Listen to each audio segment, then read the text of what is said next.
Hey, are you guys ready for your next comedian? This is the second facilitator to this workshop. She's had some other experience doing stand-up. She's dope. You're gonna love her. Give it up right now for Elizabeth Jaton!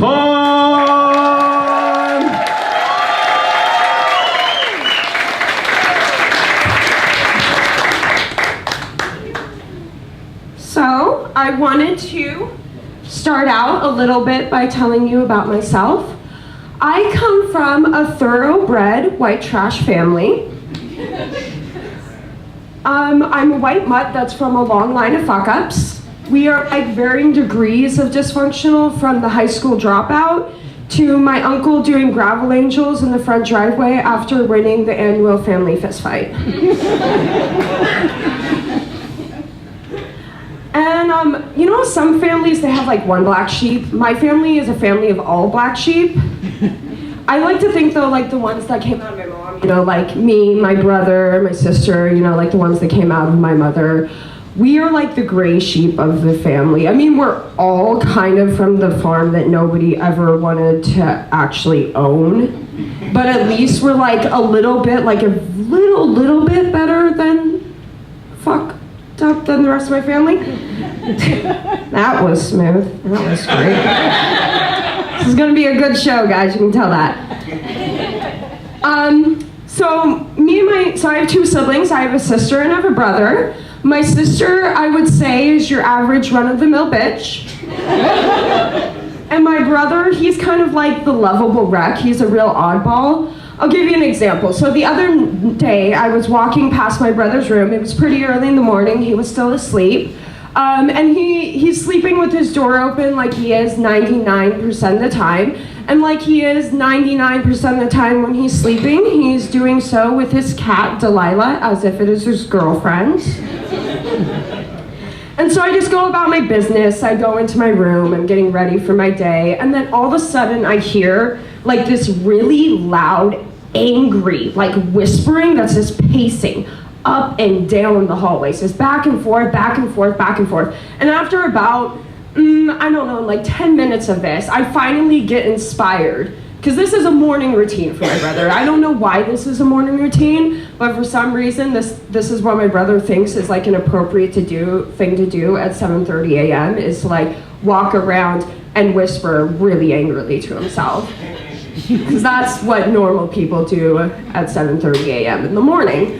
So I am inspired this time, just compelled by the oddness that my brother is just exhibiting throughout our house, that I just need to go out and tell him exactly how strange I think he is. So I'm going out and I'm telling him how strange he is, and then I look down and all of a sudden I realize that Delilah, his cat, is staring up at him with these apple green eyes, just looking at him like he's the strangest thing in the world. And I said, even your girlfriend thinks you're strange. And this is the only exact retort that my brother could come up with was, just to let you know, I was whispering so angrily to myself because I'm concerned about God. And yes, my cat is my girlfriend. Thank you, Elizabeth. You're an awesome sister. I know. Real nice to him. Nice big sister. No, but we're really close. Me and my brother are really close. He's one of my really good friends, you know. We support each other. I tell him about things I'd like to do in youth sound, and he tells me about his aspirations to go to landscaping university, which I haven't quite had the guts to tell him that doesn't really exist. So something that you guys maybe have noticed is that sometimes I speak a little funny. That's because I have dyslexia, so that affects the way that my brain processes words. And when you have dyslexia, it can lead to some pretty embarrassing situations. Unfortunately, I've had far too many of those embarrassing situations. In Youth in Action and Youth Sound, we've done this thing. It's legislative advocacy. You might have heard of it. Don't know why I acted like you guys haven't heard of legislative advocacy with everything that's going on right now. Like the person, like Civic didn't just spiel a whole bunch of it to you. Legislative advocacy, what's that? That failed. What's that, right? So we had these pamphlets that we were handing out to legislators, to all their aides and staff and etc. And on all of those pamphlets, it said that we were a legislative advocate, or that we were a legislative impaction group, which was fine and perfect until somebody told me that impaction actually meant the worst constipation that you could ever experience in life. Like, instead of needing X-Lax, you're gonna need like dynamite to get rid of this problem. And though it's not technically correct, I feel like it does accurately describe our political system. Everything, nothing ever comes out of there, but when it does, it's crap. And I would like to pretend like that was like the first and the last time that I've ever done something that embarrassing in public, but unfortunately I have an awkward, unfortunate existence, and it's not. I've definitely been in front of groups talking to, young folks about how I struggle with self-esteem. I'm a very self-loathing person. And so I was sharing with them about how I struggle with self-deprivation. Unfortunately, my dyslexia made my mouth say that I was struggling with self-defecation. And that was some shit I could not get myself out of.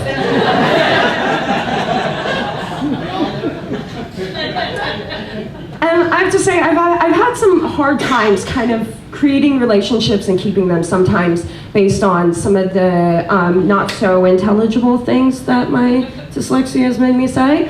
And so for that reason exactly, I actually kind of avoid using some certain words. And some of those words for me is defiantly and definitely. I get those confused a lot, and it gets me into trouble. Let me tell you 3 ways that you can ruin relationships by mixing up the words defiantly and definitely. First way, you tell your best friend you defiantly think that those pants do not make her look fat. Way number 2, you defiantly tell your boss you're gonna get that report in by the end of the week. And big number 3, you tell your boyfriend that you defiantly love him and that you will defiantly spend the rest of your life with him. So with those lessons, I'm single. And that's great actually, because recently I've lost a lot of weight. A while ago I had put on a lot of weight after I experienced some really hard stuff. I had experienced a lot of abuse in my life, a lot of domestic violence in my life. And with that, I'd actually gained in bad eating disorder, bad overeating disorder. Because for me, a lot of things didn't make sense in the world. When I was really experiencing PTSD, and when I finally had a diagnosis for what I was experiencing, a lot of the things in the world were confusing. But I can tell you something that needed absolutely no explanation. Ice cream. Nobody needed to explain ice cream to me. It felt good. I loved it. Give me more. We all scream for ice cream. Nobody needs ice cream explained to them. Now, unfortunately, when ice cream is your only answer to life, you gain some weight. And so, I mean, a lot of people have told me that they think I have an eating disorder, and I would agree. I would say I probably have what I call the Cookie Monster eating disorder. I see like baked goods and I compulsively cannot stop from devouring them in a very disgusting and disturbing manner that cannot be described as anything human. And I'm so obsessed with sweet stuff. I really am. Like, I love sweet stuff, and there's a few of them that I really love, and I would love to share that love with you. And one of those things that I really, really love is I love cotton candy. I am obsessed with cotton candy. And I don't mean that I'm like the kind of obsessed like normal people are obsessed, the kind of obsessed I'm sure y'all can relate to, where you're like eating your own weight of cotton candy at the fair. And that's like a lot of cotton candy, because let's face it, like cotton candy doesn't weigh anything. So you're eating like a gymnasium cotton candy. Now imagine that, and I'm worse. I'm worse than that. I am like I'm about to jump a grandma in the Golden Corral because she took the last cotton candy and I cannot wait 5 minutes. Ain't nobody got time for that. And that is not the first phrase that I'm way too white to say that you're gonna hear tonight. But my true love affair, I'd have to say. My true love affair is with a sweet little ditty, and her name is Cheesecake. Cheesecake is very sweet to me. But actually, my love for cheesecake and my love for cheesecake actually it disrupts my life sometimes. It's so intense, it's life disruptive. I mean, there's moments where I cannot eat, I cannot sleep, I cannot work. All I can do is think about my cheesecake. And one time I'd actually left half of this delicious Boston cheesecake. I left half of it in the fridge, the worst mistake of my life, you know? And I went over to one of my friend's house, and I actually was so upset that my brother might eat my cheesecake that half the time I'm afraid to leave my house. I'm afraid to leave my house because somebody might eat my cheesecake. That is a problem. That's a problem. But in this particular time, I was so upset that my brother might be eating my cheesecake that I need to turn this on. That I got so upset, and I was like, he better remember. And my friend stopped me and said that you love your brother and cheesecake is not that important. And I said, no, you're crazy. Are you crazy? I have knives that I was going to use for cheesecake. I have no cheesecake, but I got a brother who ate my cheesecake. Now, luckily, I got home. He didn't eat my cheesecake. Nobody had to get hurt. But I'm just joking. I wouldn't hurt my brother. I really love my brother. And plus, think about how heartbroken Delilah would be. So I've had a lot of shame with overeating. Recently, I actually ate a crumb. But it wasn't a crumb, it was a piece of lint. And then last night I was eating some Reese's peanut butter cups and I thought there was some chocolate on my pants and it turned out it was tobacco. And I know what you're thinking, I know tobacco and chocolate and crumbs and lint don't resemble each other at all, I totally get this. My only excuse I can give to myself is I just really wanted them to be crumb and chocolate. I have a problem. I'm a disgusting human being. I don't know what to tell you, okay? So I'm gonna close out my set here because I saw them run out of time here. And I just wanted to give you guys a little bit of piece of me. A little bit of piece of me. That was smooth. Give you a little bit of piece of me. I struggle with OCD, so I wrote this rap that it goes out to all my OCD brothers and sisters. And now I'm gonna put my hand down because I'm way too white to do that.